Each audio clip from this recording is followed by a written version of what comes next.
So this is SpongeBob SquarePants: The Cosmic Shake. This game is actually a sequel to Battle for Bikini Bottom, which I certainly did not expect for this game to be a sequel. Um, but I did platinum this game. It's my 77th platinum, which is more than I thought I had, I'll tell you that. And I did platinum Battle for Bikini Bottom about 4 years ago when that game was first released. So actually, it was the rehydrated, it was the remake. It wasn't the original game. But this is actually a sequel to it. And this game was a lot simpler, I suppose you could say, than Battle for Bikini Bottom. Overall, the platinum was very easy. A couple of trophies were a little annoying, mostly the boss-related ones, like the Karate King, which is just defeating Karate Sandy without taking any damage. And then there was the cake one was kind of annoying in Medieval Sulphur Fields. That one was kind of annoying too. But the other ones didn't give much of a problem at all. So there's a good variety of locations. Obviously, Bikini Bottom is like the main hub world. This is when you go around and you can talk to people and get side missions. Mostly some of the collectible missions start here by you talking to someone like Plankton or Mr. Krabs or any of the usual SpongeBob characters. But similarly to Battle for Bikini Bottom, you can fast travel to any checkpoint you discover very quickly, which makes exploration and even collecting the collectibles a lot easier. Each level has golden doubloons, which you'll see the indicator on the bottom right of the map screen. Those golden doubloons sort of act like the golden spatulas from Battle for Bikini Bottom, except in this game there aren't as many. I think Battle for Bikini Bottom had 100 golden spatulas, and it took me quite a while to get those. But in this game, it's nowhere near as bad in terms of collectibles. Each level has its own specific collectible, like Prehistoric Kelp Forest had hot objects. I think Karate Downtown Bikini Bottom had like the fortune cookies. Bikini Bottom itself, the main hub world, had the sticky notes. But of course, as you collect golden doubloons, you do unlock new outfits. You unlock different tiers of outfits, and you have to spend the jellies, which is the main collectible in this game. Those are jellies right there. And there's a photo mode too. Ooh, look at this.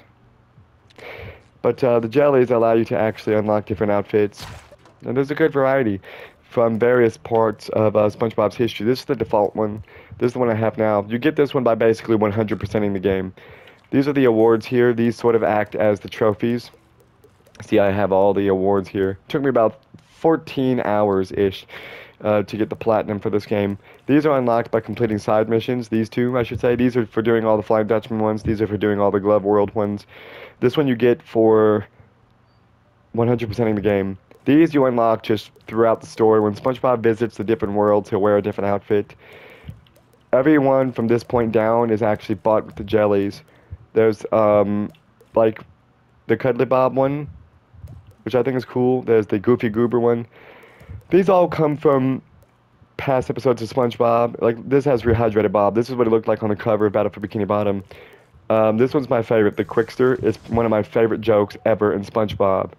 You already know what it is, but it's very funny. I regurgitate that a lot. You know, it's one of my favorite jokes ever. King Doubloon you actually get by collecting all the gold doubloons.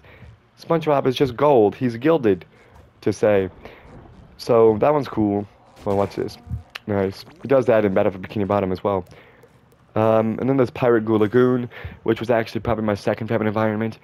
I thought this game's trophies were going to be quite annoying because I heard that some people had problems with the boss trophies, but they really were not that bad.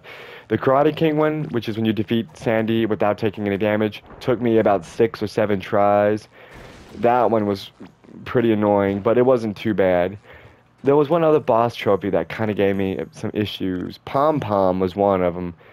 You have to avoid all the shockwaves, but that one wasn't too bad. I did it maybe on my 4th attempt. What else do we have here? We also have the wizard from the SpongeBob movie, which I thought was really cool. Housemaid, and yes, there's nothing in the back if you're wondering. I'm going to do the Quickster just because that's like one of my favorite SpongeBob jokes ever. But this game is quite enjoyable. It looks really nice. Like, I think the graphics of this game are really nice. Of course, this is the PS5 version. But I really only played this just for the platinum, if I'm being honest. This was one of the Plus free games. I played it through Plus. I don't think I actually would have played this game otherwise.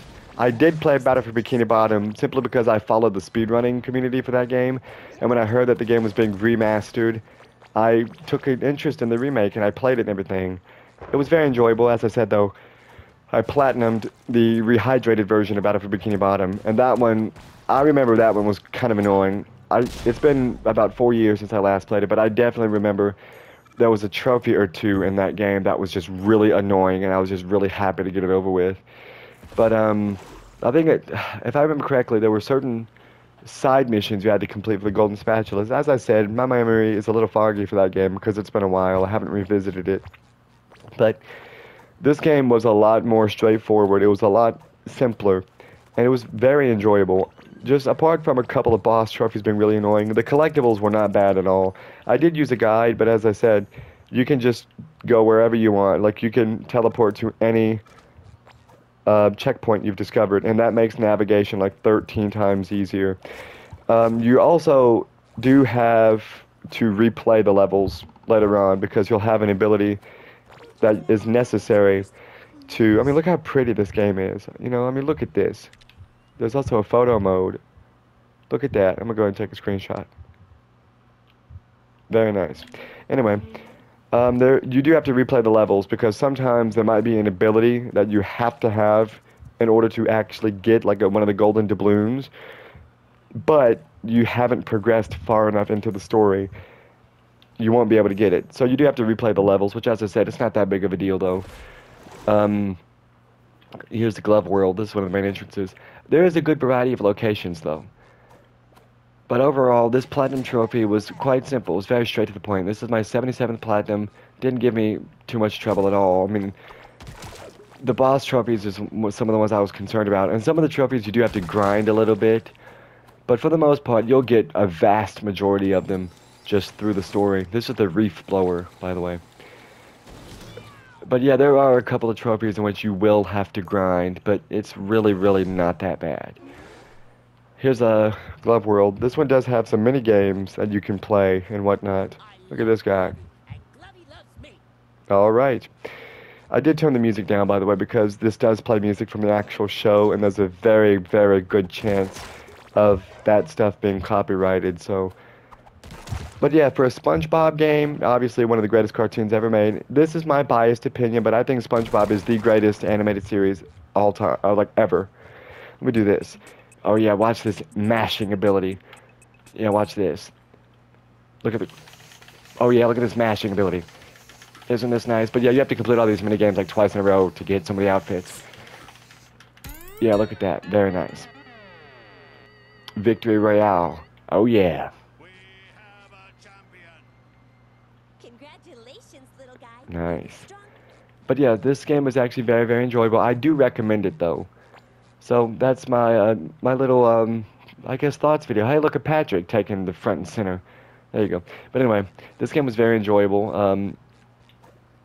And I do recommend people play this actually. It might be a little bit too late now for Plus, but it wasn't too bad at all. This game was actually quite enjoyable.